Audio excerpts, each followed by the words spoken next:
saya akan menjawab atau membahas beberapa pertanyaan yang sering sekali masuk ke dalam DM saya, WA saya, atau teman-teman yang sering sekali berjumpa dengan saya. Nah, hari ini saya akan membahas tentang pertanyaan yang menurut saya sangat mendasar di dalam dunia percupangan.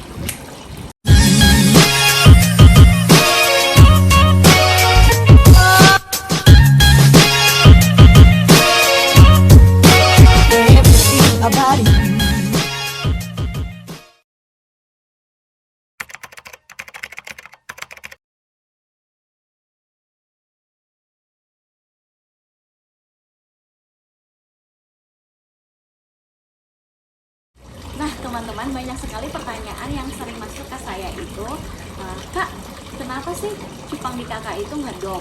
Kak, kenapa sih cupang di kakak itu ekornya terbuka? Nah, teman-teman, tips untuk cupang ekor terbuka atau tips untuk cupang itu ngedok adalah coba teman-teman dekatkan satu akuarium dengan akuarium yang cupang lainnya. Nah, di situ cupang itu ketika dia melihat lawan mainnya, otomatis cupang itu akan marah, teman-teman. Nah, ketika dia marah, disitulah keunikannya.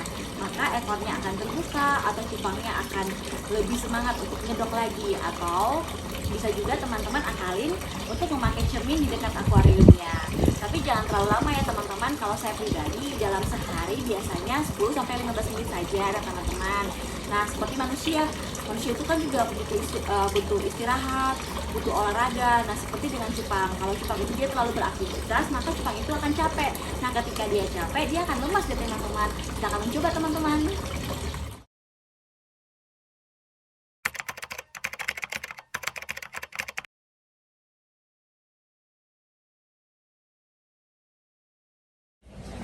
Untuk makanan cupang itu apa sih?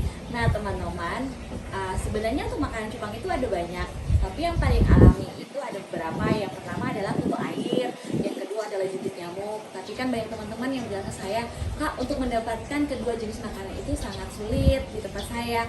Nah, teman-teman bisa saja ke toko ikan. Yang paling gampang itu adalah pelet cupang.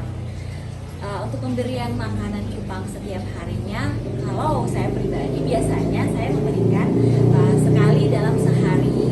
Itu pun makanan cupangnya nggak banyak-banyak saya berikan teman-teman, sedikit saja, karena kalau makanan cupang yang tersisa dalam air itu bisa menyebabkan pengurangan kadar oksigen. Nah, ketika kadar oksigen itu berkurang, maka cupang itu bisa mati teman-teman. Silahkan coba ya teman-teman.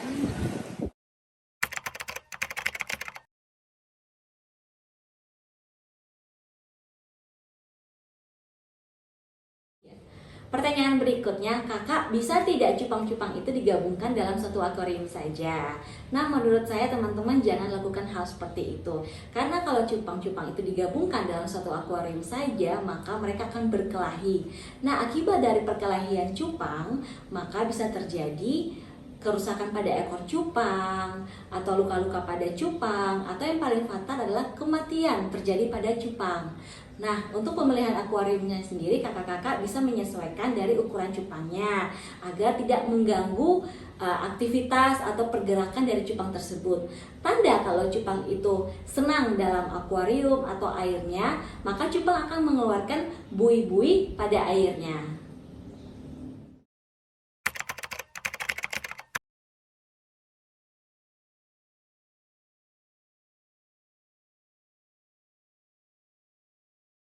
Untuk pergantian airnya teman-teman bisa lakukan pergantian 3 hari sekali. Nah, untuk air yang teman-teman mau gunakan bisa menggunakan air apa saja. Tapi sebaiknya teman-teman jangan menggunakan air yang berkapur, atau sebaiknya juga teman-teman bisa gunakan air yang sudah diendapkan. Nah, teman-teman, demikian tips yang bisa saya berikan. Untuk teman-teman yang masih ingin tahu tentang cupang, teman-teman bisa mendapatkan informasi dari media sosial atau internet. Selamat mencoba ya teman-teman. Salam cupang Indonesia.